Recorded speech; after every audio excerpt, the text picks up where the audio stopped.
जिनकी ये अनुभव वाणी है, जिन दादू जी महाराज की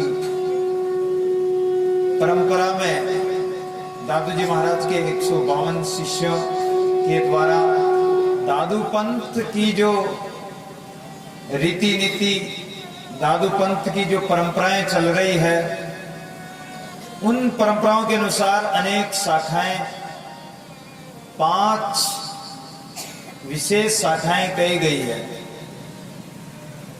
खालसा जो दादू दयाल महाराज की गद्दी को संभालते हैं, नरेणा, 5 धाम हैं दादू जी महाराज के। सबसे पहले करडाला है, सांबर है, आमेर है, भेरणा है और नरेणा धाम, 5 धाम। 5 धाम और 5 दादू पंथ की मुख्य शाखाएं हैं। खालसा, विरक्त, खाकी, नागा, उत्तराधा, ये 5 शाखाएं दादू पंथ में हैं। उन शाखाओं में जितने भी संत महापुरुष हुए, ये 52 शिष्यों की परंपराएं हैं। और वो 52 शिष्यों ने भक्ति, ज्ञान, वैराग्य का प्रचार करके जगह जगह आश्रम स्थापित किए। और उसी परंपरा में तपस्वी जो दादू पंथ की एक, जैसे मकान के खंभे होते हैं, उसी प्रकार ये तपस्वी भी एक दादू स्तंभ, दादू समाज के एक स्तंभ हैं, खंभे हैं। और इस पर वर्तमान समय में सबसे ज्यादा दादू पंथी तपस्वी संत मिलेंगे, जिनके ऊपर सारा समाज टिका हुआ है, जिनके माध्यम से भक्ति, ज्ञान, वैराग्य, त्याग, तपस्या, भजन, साधना का प्रचार प्रसार होता है। उसी परंपरा में, तपस्वी परंपरा में हमारे इस अखाड़े, ये जो बाबा की कुटिया है, ये सोजीदास बाबा भी तपस्वी बाबा थे। वैसे तो जमात इनकी लाल सोट जमात थी। दादू पंथ में 7 जमातें, पहले एक जमात थी दाता रामगढ़ में, उसके बाद में उन एक जमात से 7 विभाजन हुए, 7 डिवाइडेशन हुआ जमातों का। और अलग अलग जमातें वो उदयपुर वाटी में रह गई, एक जमात निवाई में आ गई, एक लाल सोट आ गई, एक महावीर मोरडा, चांदसेन। और इस प्रकार ये 7 जमातों में विभाजन होकर अलग अलग जगह ये सैनिक छावनियों की तरह थी।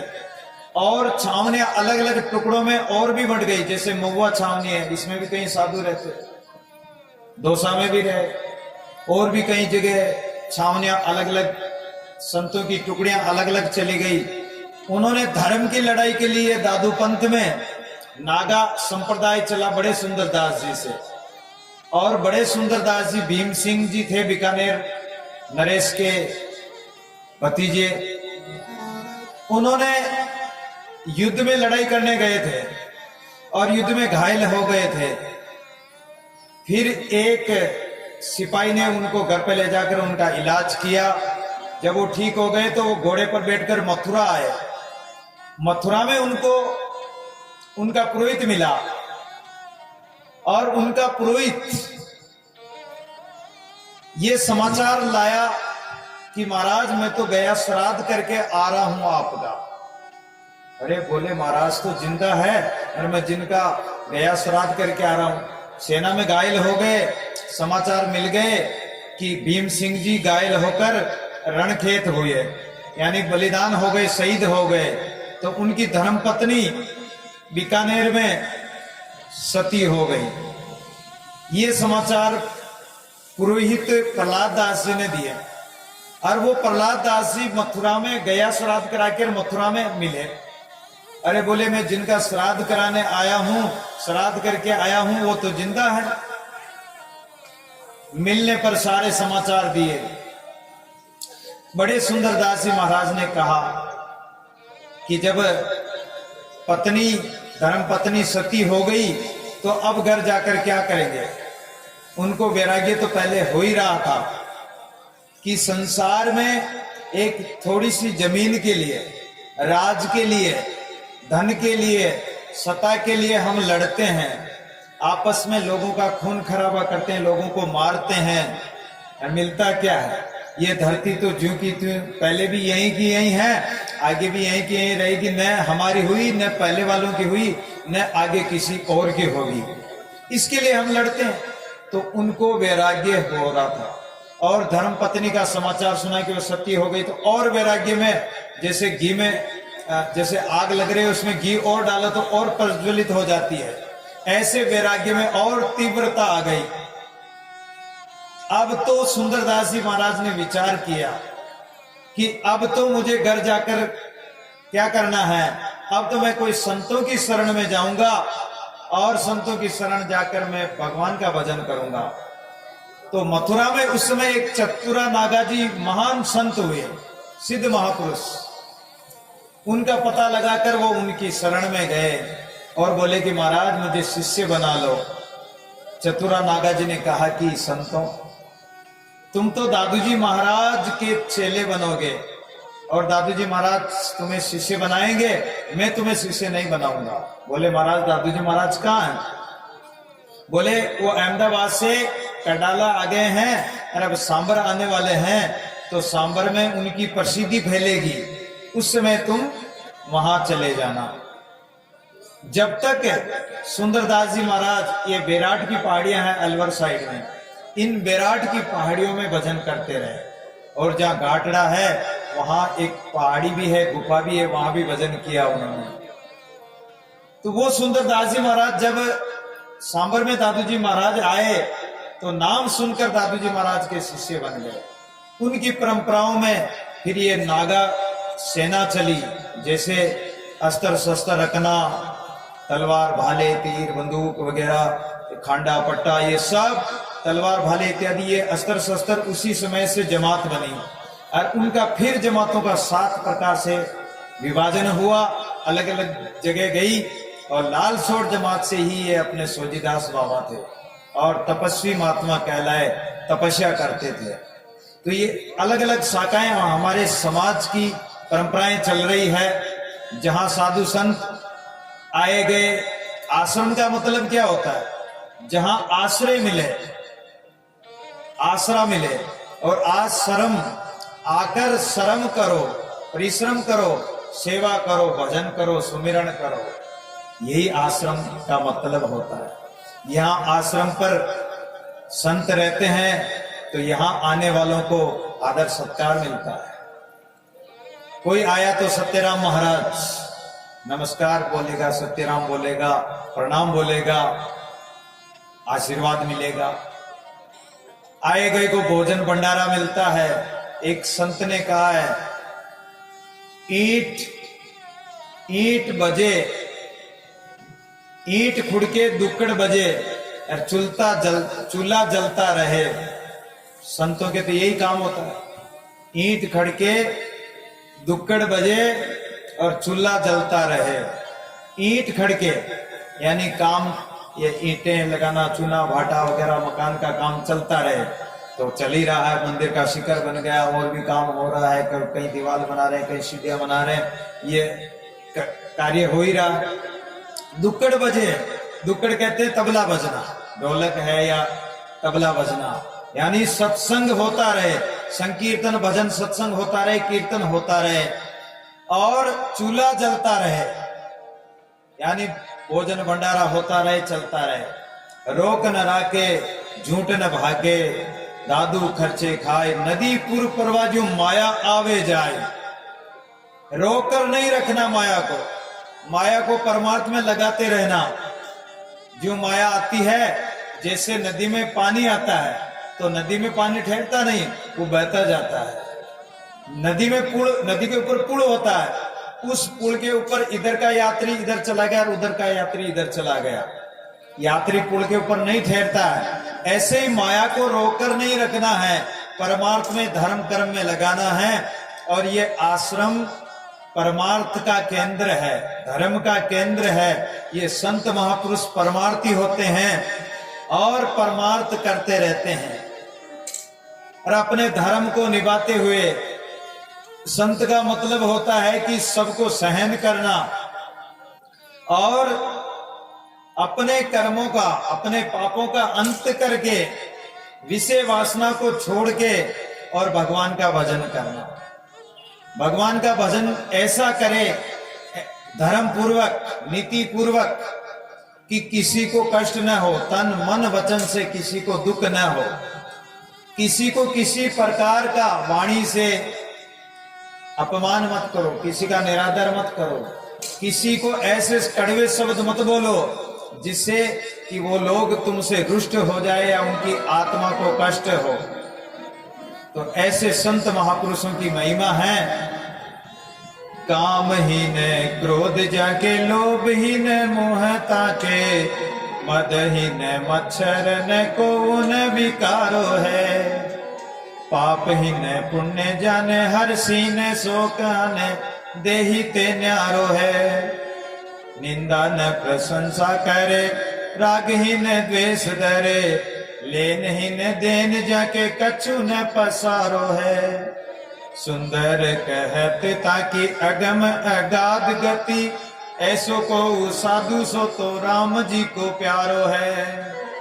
ऐसा संत महापुरुष कोई राम जी का प्यारा ही होगा जिसके जीवन में काम क्रोध विषय वासना का परित्याग होकर वो केवल एक परमात्मा का भजन करता है, आए गए को आदर सत्कार देता है, सबके साथ समता का व्यवहार करता है और पाप पुण्य में, हर शोक में, हानि लाभ में सम रहता है। ऐसी उसकी भावना होती, वही संत कहलाने लगे। और ऐसे संत अपने प्रभु का भजन करते हैं, परमात्मा का नाम लेते हैं, परमात्मा के भजन ध्यान में लीन रहते हैं। आइए संत महापुरुषों के, गुरुजनों के महिमा में सुंदर सा एक भजन। बोले सच्चे दरबार की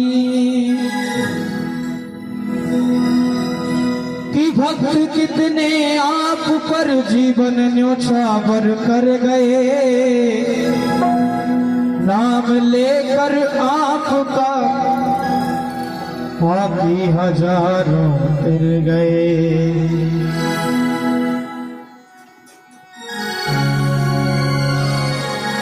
भक्त का भाव है, भगवान से भाव में कहता है भक्त, हे प्रभु मुझे बता दो, शरणों में कैसे आऊं, माया के बंधनों से, माया के बंधनों से अब मुक्ति कैसे पाऊं, हे प्रभु मुझे बता दो, हे प्रभु मुझे बता दो, चरणों में कैसे आऊं, हे प्रभु मुझे बता दो।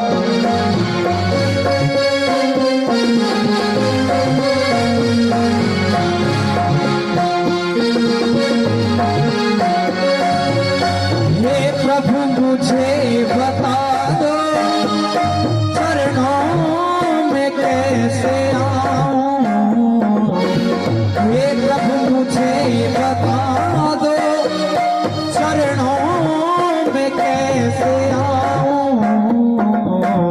और माया के बंधनों से, माया के बंधनों से अब मुक्ति कैसे पाऊं, हे प्रभु मुझे बता दो।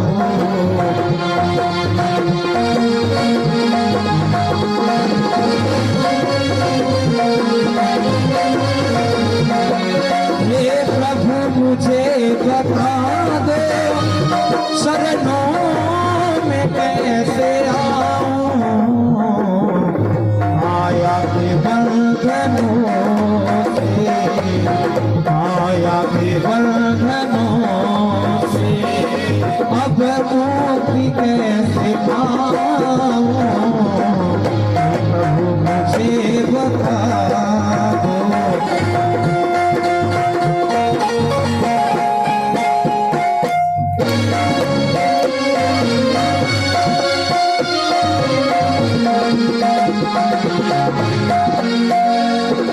ना जानू कोई पूजा अज्ञानी हूँ मैं भगवान, ना जानू कोई पूजा अज्ञानी हूँ मैं भगवान, करुणा कृपा दयालु, करुणा कृपा दयालु, बंधन से छूट जाऊं हे प्रभु मुझे बता दो।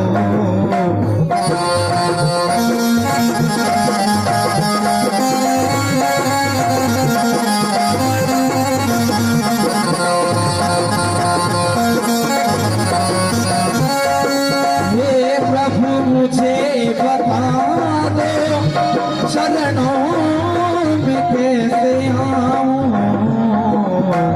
माया के बंधनों से, माया के बंधनों से अब मुक्ति कैसे पाऊं प्रभु मुझे बता दो।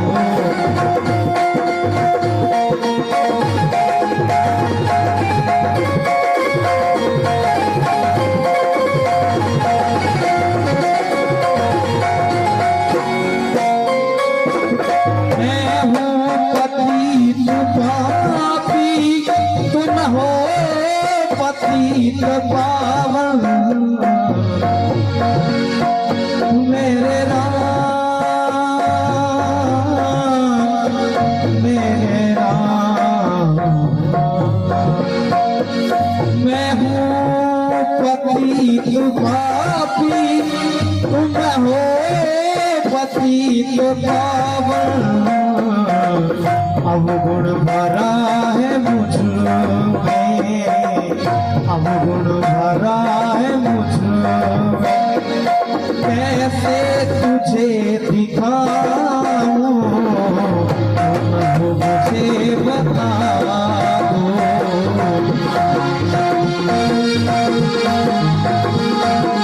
चरणों में कैसे आऊं प्रभु मुझे बता दो।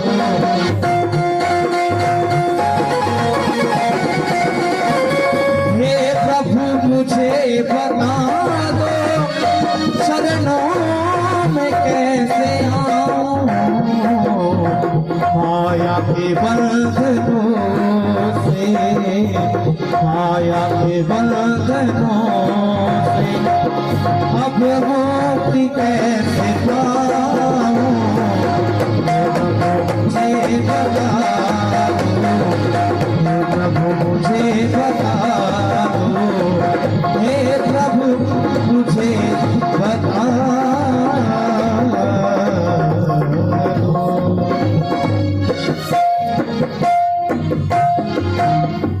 बोलिए दादू दयाल महाराज की। हे प्रभु मुझे बता दो इस माया के बंधनों से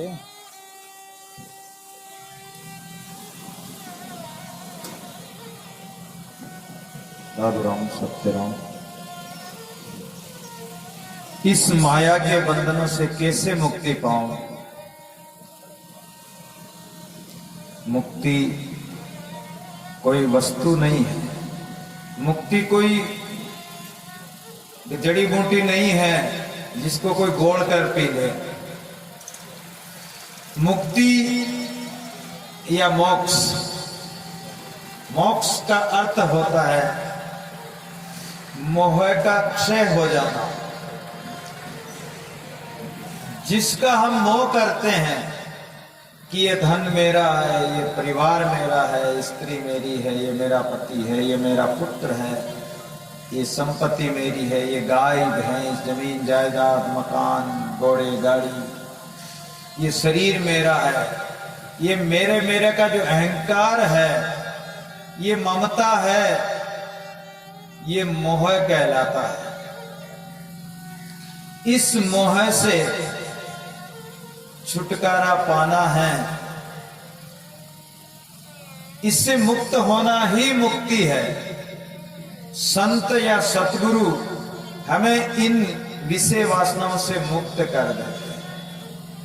अगर काम क्रोध की वासना है तो काम या विषय वासना में मन फंसा हुआ है तो सतगुरु उसे संयमता और शीलता का उपदेश करते हैं कि अपने जीवन को इतना सरल और संयमता पूर्वक और पवित्र बनाओ, इतना स्वच्छ रखो कि हमारी इंद्रियां कोई पाप न करे, कोई हिंसा न करे, हमारी इंद्रियों से विषय वासनाओं को मत भोगो। आप काम क्रोधादि विषय वासना से बच जाओ। क्रोध अगर उत्पन्न होता है तो क्षमा का गुण धारण कर लो। क्रोध सबको आता है, ऐसी बात नहीं है। बड़े बड़े ऋषि मुनि, महात्मा, साधु, संत, राजा महाराजा, गरीब राव रंक, चाहे कोई हो, बालक हो, जीव जंतु हो, उनको भी क्रोध आता है। लेकिन उस क्रोध को किस समय करना है? एक तो आप गाड़ी चलाते हो, गाड़ी आपके अनुसार चलती है, एक गाड़ी के अनुसार आप चलते हो, गाड़ी आपके ऊपर चलती है या गाड़ी के ऊपर आप सवार हो। अगर क्रोध आपके ऊपर सवार हो गया, क्रोध आपके बस में नहीं है, आप क्रोध के बस में हो गए तो कुछ भी अनर्थ कर बैठोगे। और क्रोध में अक्सर ऐसा होता है, लोग क्रोध में पता नहीं क्या क्या तोड़ फोड़ कर देते हैं, मारपीट कर देते हैं, हिंसा कर देते हैं, मार देते हैं। तो संत सदगुरु उसे क्षमा का उपदेश करते हैं। क्षमा बड़न को चाहिए, छोटन को उत्पात, कहां रहीम हरि को गट्यो जो भृगु मारी लात। भगवान विष्णु त्रिलोकी नाथ की छाती में भृगु ने लात मारी, भगवान ने क्रोध नहीं किया। भगवान ने उन ब्राह्मण देवता के चरण पकड़ लिए कि हे ब्राह्मण देवता, मेरी छाती बड़ी कठोर हो गई है, मेरी छाती में हड्डियां हैं, फसलें हैं, ये राक्षसों को मार मार के कठोर हो गई है मेरी छाती, और आपके कोमल चरणों को चोट लगी होगी, चरण पकड़ लिए। ऐसी क्षमा हर किसी में नहीं हो सकती है। और जो क्षमा करना जानता है उसको क्रोध नहीं आएगा।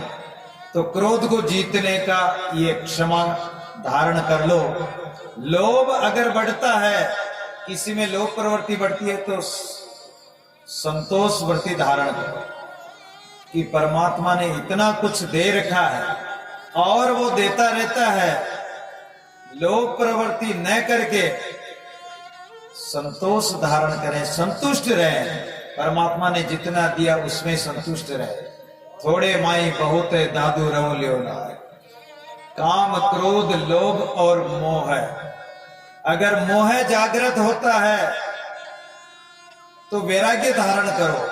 और संत त्याग तपस्या बताते हैं। धन को इकट्ठा करने में आनंद नहीं है, धन का उपयोग करने के लिए आप कमाते हो, उसका सदुपयोग करो, अच्छी बात है। लेकिन उसको जितना इकट्ठे करते जाओगे उतना ही तुम्हारा उसमें मोह बढ़ता जाएगा।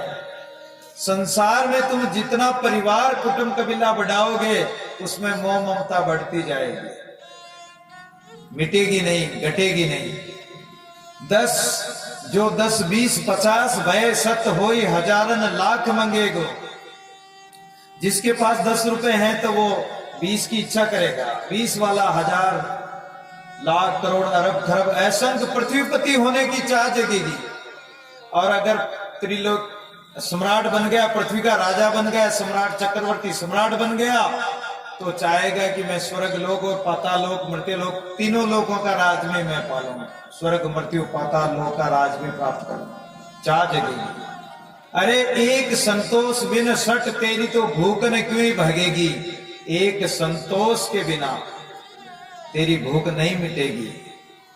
इसलिए इन चीजों को संत महापुरुष कहते हैं कि साईं सत संतोष दे भाव भक्ति विश्वास, सिदक सबूरी सांस दे मांगे दादू दास। दादू जी महाराज भी परमात्मा से मांगते हैं कि हे प्रभु साईं इतना दीजिए जामे कुटुंब समाय, मैं भी भूखा ना रहूं साधु न भूखा जाए। इतना तो परमात्मा ने दे ही रखा है, और नहीं है तो परमात्मा दे देता है। इसलिए संतोष धारण करके रखते हैं। देखो ये संत महापुरुष, ये कथाओं का मतलब केवल कथा सुनने से कभी कल्याण नहीं होगा, ये ध्यान रखना। चाहे आप भागवत को 1,00,000 बार करोड़ बार सुन लो।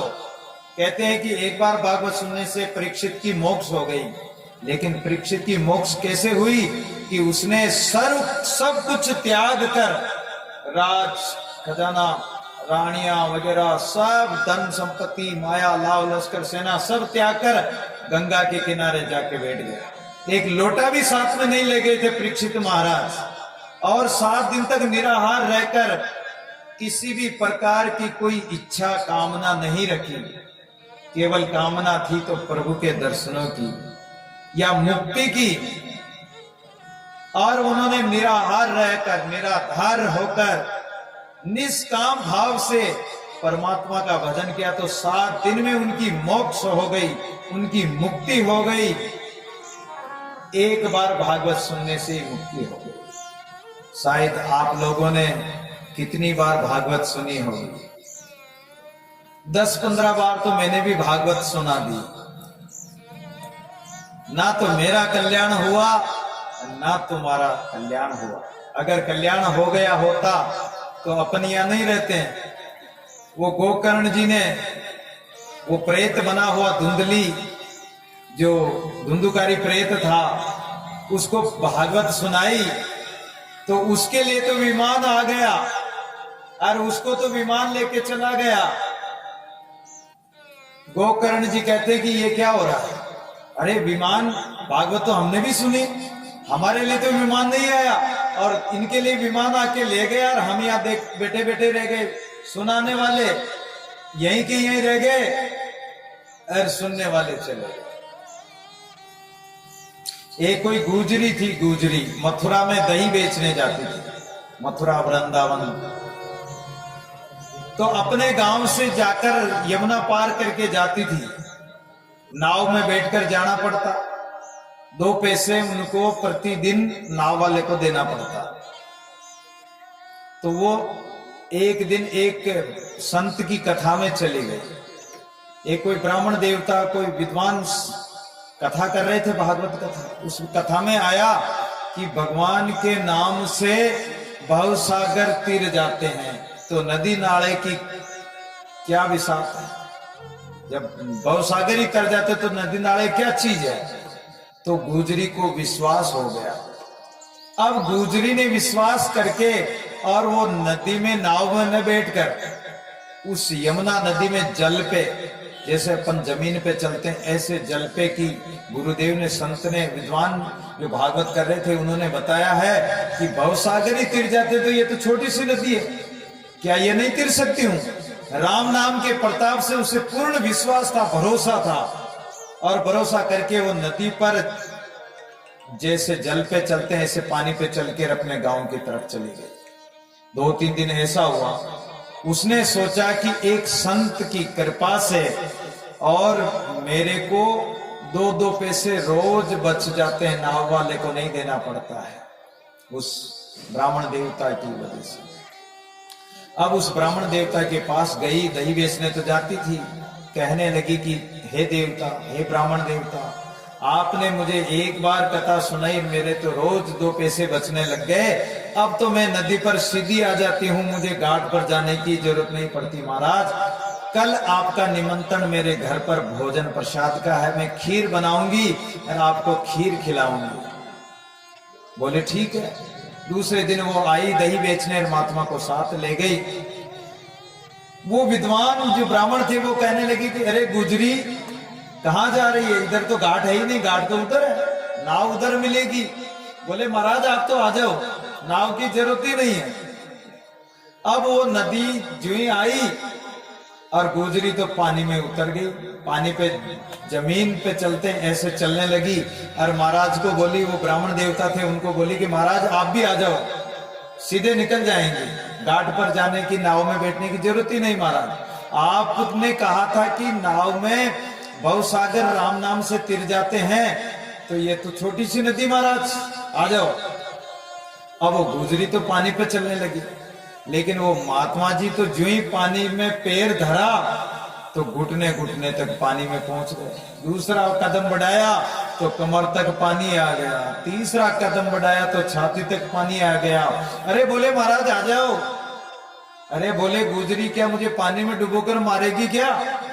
अरे बोले महाराज आपने तो कहा था कि भवसागर पार हो जाते राम नाम के प्रताप से, तो देखो आपने राम नाम दिया जिसके प्रताप से मैं जल पे स्थल की तरह चल रही हूं, आप भी तो ऊपर होके आ जाओ। बोले गुजरी वो बात कहने की और थी और ये बात और है, वो तो केवल कहना कहना था। अरे ये तो नदी है, पानी है, इसमें तो डूबेंगे, कैसे तिर सकते हैं? देख लो मैं तिर रही हूं, मैं पानी पे चल रही हूं। तो जो वो कथा कहने वाले थे वो तो यहीं के यहीं पानी में भवसागर में डूब गए और गुजरी पार हो गई। मिश्र कथा करे बहु करी, रहो वार को वार, राम नाम धार के भई गुजरी पार। वो गुजरी पार हो गई। तो कथा चाहे कितनी सुन लो, भागवत सुन लो, रामायण सुन लो, गीता सुन लो, दादुवाणी सुन लो, लेकिन सुनने का महत्व क्या होता, मतलब क्या होता कि इसको धारण करें, इसको अपनाएं। ये चीजें जैसे अभी मैंने बताया था कि काम क्रोध लोभ मोह की जब लग मन में खान, तो पंडित मूर्ख ज्ञानी तीनों एक समान। जब तक काम क्रोध की वासना, चाहे पंडित हो, चाहे ज्ञानी विद्वान हो, चाहे साधु संत हो, चाहे कोई गृहस्थी हो, चाहे कोई भी हो, उसके अंदर अगर ये काम क्रोध वासनाएं नहीं मिटी, प्रेम भाव नहीं बढ़ा, भक्ति ज्ञान वैराग्य नहीं आया, तो कथा सुनने से कोई फर्क नहीं पड़ेगा। क्यों कि कथा सुनी, इस कान से सुनी, इस कान से निकाल दिया, या कान में घुसी नहीं और घुस गई तो थोड़ी देर सुना, थोड़ी बात याद रख ली और कहीं जाके कह दिया कि आज हमने कथा तो ये सुनी, लेकिन उस कथा में से कोई धारण कुछ किया नहीं, तो वो भी किसी काम का नहीं। तो परमात्मा के भजन को छोड़ना नहीं और संसार के विषय वासना को पकड़ना नहीं। परमात्मा के नाम में ऐसे लग जाओ दृढ़ता पूर्वक, जैसे मछली जल के बिना तड़प जाती है, वो जल के बिना रह नहीं सकती। चींटा मिश्री को एक बार चख लेता तो उसको छोड़ता नहीं, और अगर जैसे काटता भी है तो वो छोड़ता नहीं, टूट जाए भली नहीं छोड़े। इस प्रकार हमारा चित्त रूपी चातक, ये मन रूपी जो भंवरा है, जैसे भंवरा होता है कमल के फूल में मकरंद लेने के लिए उसमें बंद हो जाता है, लेकिन वो बड़ी बड़ी लकड़ियों को, कठोर लकड़ी को काट सकता है, लेकिन वो कोमल फूल को नहीं काट सकता, उसमें बंद हो जाता है। उसी प्रकार हमारा मन रूपी भंवरा उस मकरंद में, उस राम रस के पीने में लीन हो जाए, ऐसी लय लग जाए, ऐसी लगन लग जाए राम नाम की, और अपने परमात्मा के भजन को छोड़कर, एक परमात्मा को छोड़कर अन्य कहीं नहीं जाए।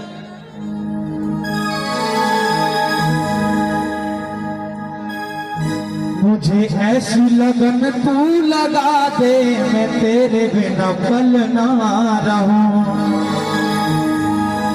मैं तेरे बिना पल ना रहूं।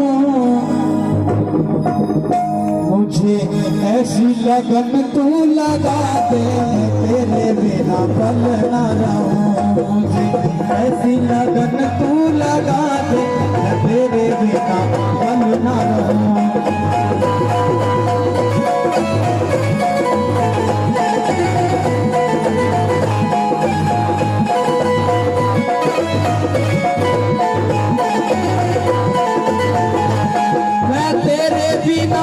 पल ना रहूं, गुरु के बिनु पल ना रहूं। वो दिल में प्रेम वाला गीत सिखा दे, मैं तेरे बिना पल ना रहूं। मुझे ऐसी लगन तू लगा दे, गुरु के बिना पल ना रहूं।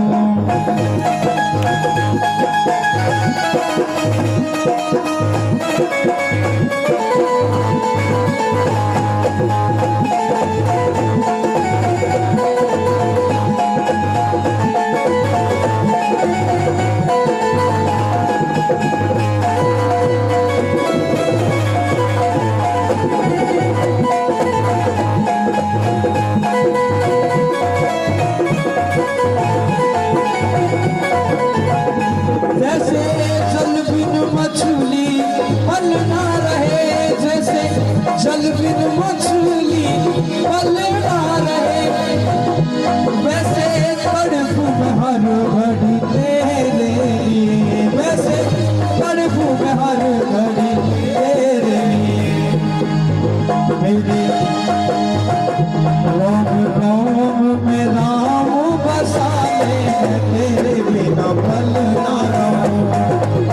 ऐसी लगन तू लगा दे, मैं तेरे बिना पल ना रहूं।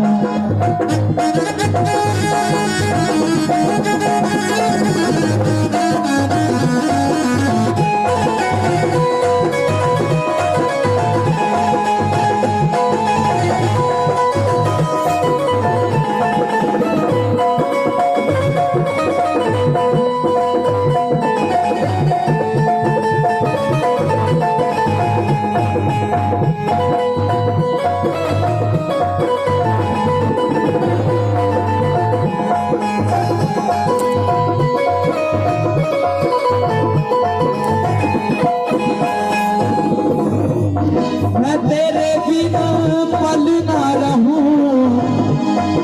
मैं तेरे बिना पल ना रहूं। मुझे ऐसी लगन तू लगा दे, तेरे बिना पल ना रहूं, तेरे बिना पल ना रहूं, मैं तेरे बिना पल ना रहूं। बोल दादू दयाल महाराज की। ऐसी लगन लगा दे मुझे, मैं तेरे बिना एक पल ना रहूं, एक पल भर भी। पल पल जुग भया, कठिन दिवस क्यों जाई। दादू दुखिया राम बिन, काल रूप सब खाई। जिस विरह प्रेम की लहर में झूलने वाली मीरा, विरह प्रेम में पागल रसखान, विरह प्रेम में पागल अनेक संत महापुरुष हुए हैं, जो एक पल भर भी परमात्मा को अपने चित्त से, चिंतन से अलग नहीं होने देते थे, अपने दिल से दूर नहीं होने देते थे। ऐसे वो भगत हुए जो परमात्मा को रात दिन अहरनिश, पल भर भी अगर परमात्मा से विछो हो जाता तो गृहिणी कहती कि पल पल जुग भया, एक एक पल एक एक क्षण जैसे युगों के समान बीतता हो, कठिन दिवस क्यों जाए। जब एक एक क्षण युगों के समान व्यतीत होता है तो फिर पूरा दिन भर 4 पैर 8 पैर कैसे निकलेंगे। और वो विरह में व्याकुल होकर उस परमात्मा को पुकारते हैं, पुकारते रहते हैं, और उनकी पुकार में दर्द होता है, उनकी पुकार में पीड़ा होती है। जैसे मीरा कहती कि दर्द की मारी मैं तो वन वन डोलूं। अरे दर्द हो रहा है, पीड़ा हो रही है, किसी वेद के पास जाना चाहिए, किसी चिकित्सक के पास जाना चाहिए, दवाई लेनी चाहिए, वन में जाने की क्या आवश्यकता है। लेकिन वो एकांत अपने पिया परमेश्वर से आनंद प्राप्त करने, अपने पिया का दर्शन करने, अपने पिया की लगन अपने परमात्मा से जो चाहत लगी है, उस का दीदार पाने के लिए, उसकी झलक